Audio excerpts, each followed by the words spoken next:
Hello friends, स्वागत आहे तुमचं पुन्हा एकदा बाईट विथ प्रणू चॅनलमध्ये। आज बाईट विथ प्रणूमध्ये आपण अगदी सोपी अशी रेसिपी घेऊन आलेलो आहोत आणि ती म्हणजे पिवळा भात, ज्यालाच आपण दाल खिचडी सुद्धा म्हणतो।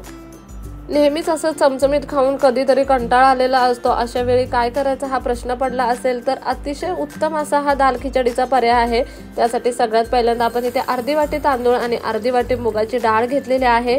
हे दोन्हीही आपण अगदी स्वच्छ असं धुवून घेणार आहोत।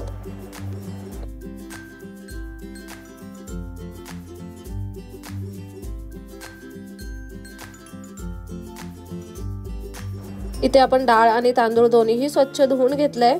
आता लगेचच कुकर मध्ये आपण हा भात बनवायला घेणार आहोत। त्यासाठी कुकर मध्ये सगळ्यात पहिल्यांदा 2 चमचे इतकं तूप आपण टाकलेलं आहे। तूप छान असं गरम झालं की त्यामध्ये 2 लसणीच्या पाकळ्या आपण ठेचून टाकणार आहोत। लसूण मस्त अशी तडतडली गेली की त्यामध्ये मोहरी टाकणार आहोत। अगदी किंचितशी मोहरी आपण इथे टाकणार आहोत। तुम्हाला जर मोहरी नसेल आवडत तर नाही टाकली तरी चालेल। त्यानंतर जिरं टाकणार आहोत। जिरं मोहरी मस्त असं तडतडायला लागलं की त्याच्यामध्ये आपण 2 सुक्या लाल मिरच्या टाकायच्यात। आता यामध्ये आवडीप्रमाणे बारीक चिरलेला कांदा आणि बारीक चिरलेला टोमॅटो टाकलेला आहे आपण, आणि हे सगळं आता व्यवस्थित मिक्स करून घेऊयात। कांदा टोमॅटो अगदी छान असा तेलावरती परतून घ्यायचा आहे आपल्याला। कांदा टोमॅटो छान असा परतून घेतला की यामध्ये आपल्याला पाव चमचा इतकं हिंग टाकायचं आहे आणि पाव चमचा हळद टाकायची आहे।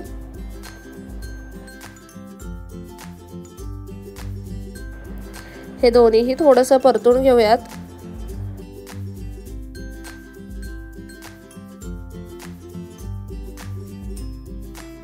आता यामध्ये हा जो धुवून घेतलेला तांदूळ आणि मुगाची डाळ आहे ते आपल्याला टाकायचं आहे।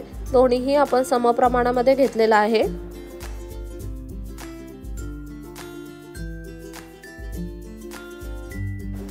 एकदा व्यवस्थित हे सगळं मिक्स करून घेऊयात। आता इथे आपण अर्धी वाटी मूग आणि अर्धी वाटी तांदूळ घेतलेले, त्यासाठी आपण साधारणतः 1.5 ग्लास पाणी घेतलेलं आहे। आता ह्याची आपण अगदीच पातळ अशी खिचडी नाही बनवणार आहे, थोडासा ओलसर असा भात बनवणार आहे। जर तुम्हाला अजून पातळ अशी खिचडी बनवायची असेल तर तुम्ही अजून अर्धा ग्लास पाणी यामध्ये वाढवू शकता।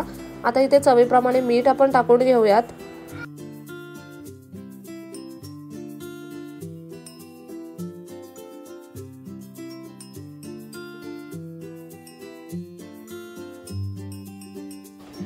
मोठा गॅस करून याला एक मस्त अशी उकळी येऊन द्यायची, आणि याला उकळी आली की यावरती बारीक चिरलेली कोथिंबीर टाकायची।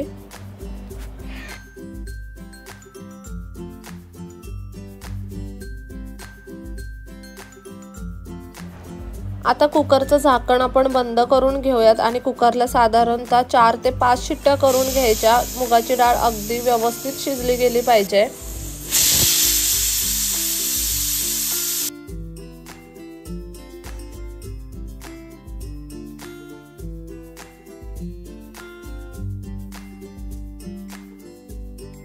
इथे तुम्ही पाहू शकता अगदी मस्त असा पिवळा भात किंवा दाल खिचडी बनवून तयार आहे।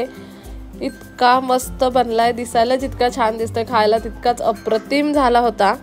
प्रचंड सोपी अशी रेसिपी आहे। नक्की ही रेसिपी घरी ट्राय करा। व्हिडिओ कसा वाटला कमेंट बॉक्समध्ये नक्की सांगा। चला तर मग पुन्हा भेटू अशाच एका नवीन व्हिडिओ सोबत। तोपर्यंत मस्त खा, भरपूर फिरा आणि आनंदी रहा।